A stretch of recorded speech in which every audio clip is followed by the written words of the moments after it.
اهلا ومرحبا بيكم في حلقه جديده من حلقات معانا مفيش شخير. حلقه النهارده نتكلم فيها عن الشخير ورائحه الفم الكريهه.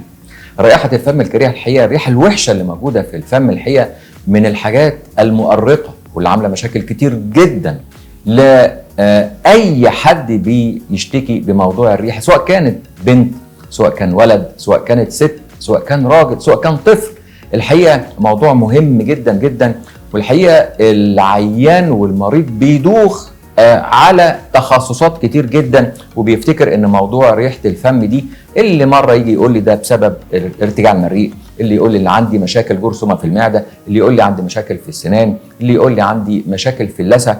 الحقيقه اسباب كتير جدا جدا، ولكن كل العيانين دول بيلفوا سنين وعلى بيتعالجوا بشتى انواع العلاج، لكن الحقيقه اكتشفنا ان موضوع رائحه الفم الكريهه سبب من الاسباب الاساسيه فيه هي منطقه الحلق، سواء كانت اللوز وتضخم اللوز او حتى مش تضخم اللوز، وجود بؤر صديديه فيها. البؤر الصديديه فيها دي والتكرار او الالتهاب المزمن في اللوز هو اللي بيبقى من ضمن الاسباب الاساسيه اللي بتعمل ريحه وحشه في البق.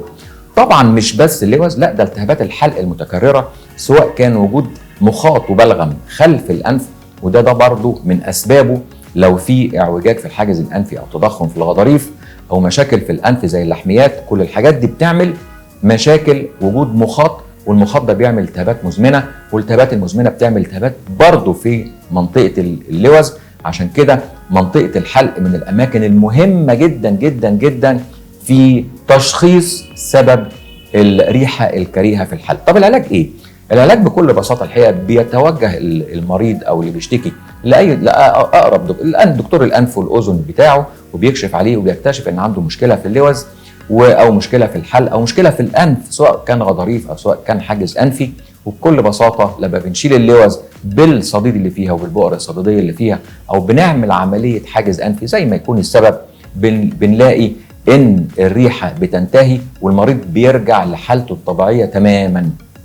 عشان كده بنقول تشخيص مهم جدا، واوعى تنسى ان رائحه الفم الكريهه بتمنع بنات كتير جدا من ان هي تقدم على موضوع الزواج.